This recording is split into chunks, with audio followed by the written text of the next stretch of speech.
Before we get into today's show, I want to hear from you guys with football finally upon us. How excited are you that football is back? Scale it for me from 1 to 10 in the comment section of today's show. Should be 10s, right?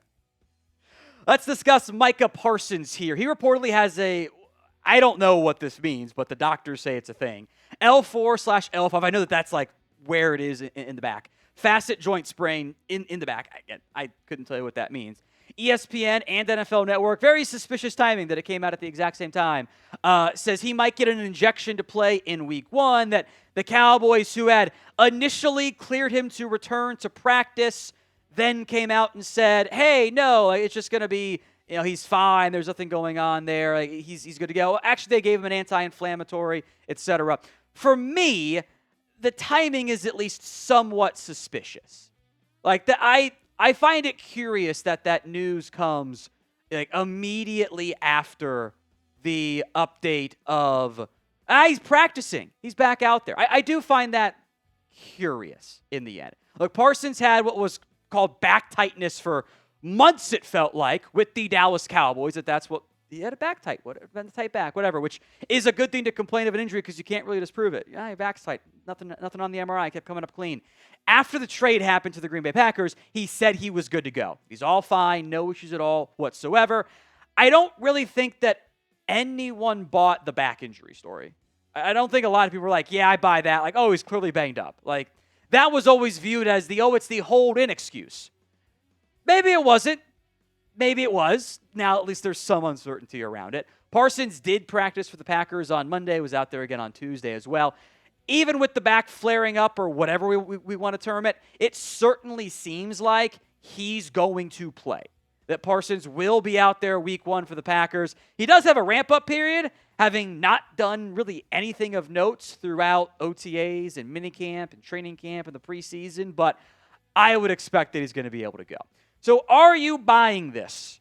Do you buy the idea that Micah Parsons is hurt? I don't think he's injured, if you want to have that designation. But vote for me in the comment section of today's show. Y for yes, N for no. I do want to also acknowledge the in-depth ESPN article. Don Van Natta, Jeremy Fowler, Todd Archer, all different reporters breaking down what went on and what led to the Micah Parsons trade.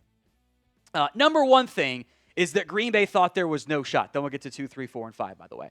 That they kind of didn't really believe he was going to be available and was going to be on the market. And until it got a lot closer to getting done, there was always that doubt from within the Packers organization, which is understandable because that's what history tells us. History tells us the Cowboys wouldn't do that thing.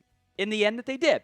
I think the big thing, and this is what we've mentioned on our Cowboys Report channel, the Cowboys process clearly had issues. There was, again, the back and forth between the Micah camp and the Cowboys camp as to who did the negotiation, who wasn't, how was it a done deal, was it not a done deal? It doesn't really matter, but the Cowboys thought that Micah would change their mind or something, and they never did any trade talks until, mid-August, which cut out some of the suitors, cut out the availability. If you were going to trade Micah, there was a good argument for it.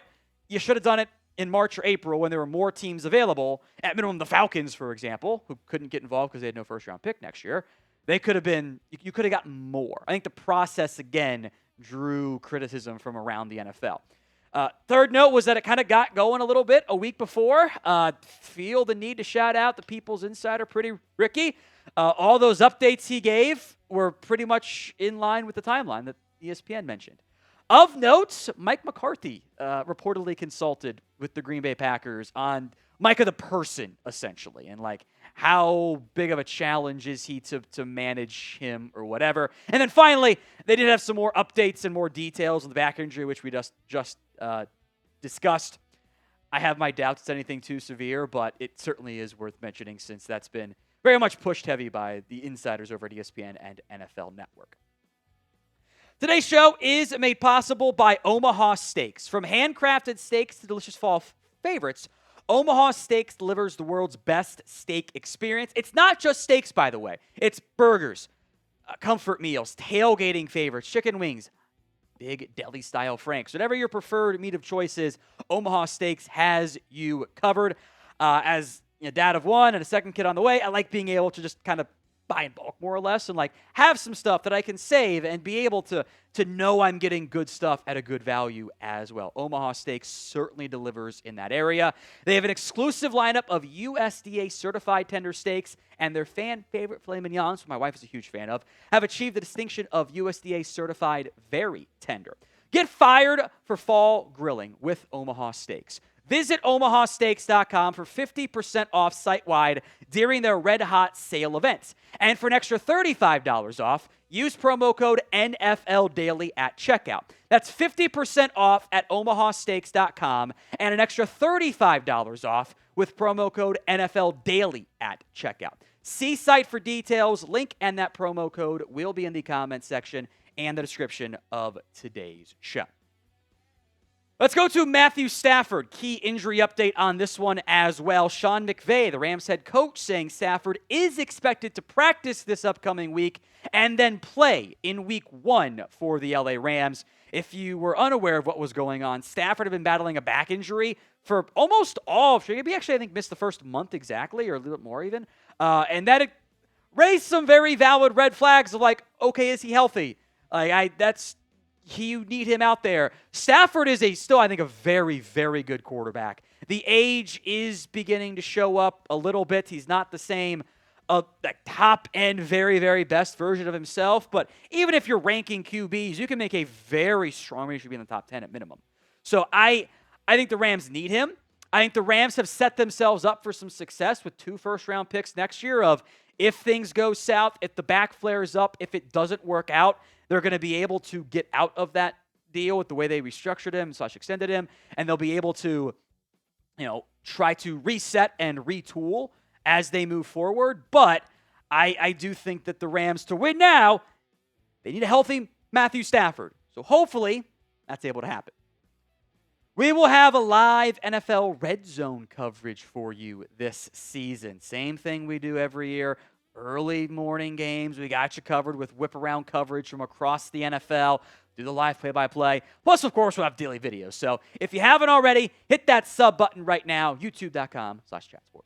Let's go to Jabrill Peppers now. Following his release by the Patriots, Peppers is, I think, one of the more notable free agents. Maybe not the best free agent, probably not even the best free agent safety who is out there at this time, but he is a notable piece for the Patriots, or for a different NFL team to try to add. At this point, so close to week 1, I wouldn't be surprised if that has to wait until after week 1 gets going. But Jabrill Peppers did tweet this out Monday morning. He says, he's going on 9 years in the league, 7 head coaches, 6 DCs. There's no scheme you can place me in where I won't find a way to be effective.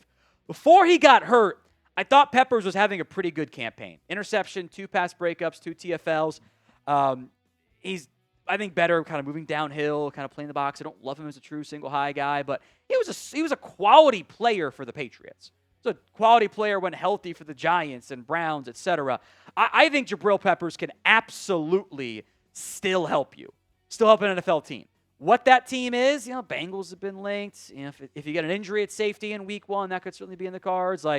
Dolphins probably aren't in as dire straits anymore with the Micah Fitzpatrick trade, but you can certainly find a team that he can help with right now. And I wonder if the money is also a factor for him. And that always gets dicey when you start trying to get more money when you're in September.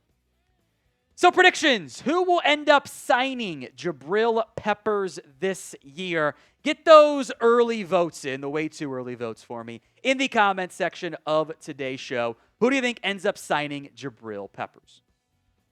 Before we wrap up this portion of NFL Daily, with week 1 nearly here, I just want to check in on the 25-26 NFL MVP odds, the outlook, how that all plays out. So we'll look at the top 10. Shocking, they're all quarterbacks, right? A tie at the favorite, Lamar Jackson and Joe Burrow. I never like going back-to-back MVP picks, so you could consider Burrow the favorite on that front. Josh Allen at plus 600 is certainly intriguing. I don't know why I said back-to-back. Allen, you guys know what I mean. Not Allen there. Lamar won it 2 years ago. Me being stupid. Patrick Mahomes plus 700. I don't know if the Chiefs' offense is going to be good enough, but if they win 11, 12, 13 games this year and the offense gets better after what it's been in previous years with major issues relative to the Chiefs, I think that makes sense. Jaden Daniels is the fun up-and-comer. That kind of feels like the CJ Stroud pick, and I got burned by that last year. Jalen Hurts, 1,800. Justin Herbert, Jordan Love. If those teams can win their divisions, they're going to be in the conversation. I don't hate CJ Stroud bounce back. The value at plus 2,500 is really good. I don't love Baker. Baker's coming off a career year. I'm not sure that's the one I really want to try to pursue and go vote.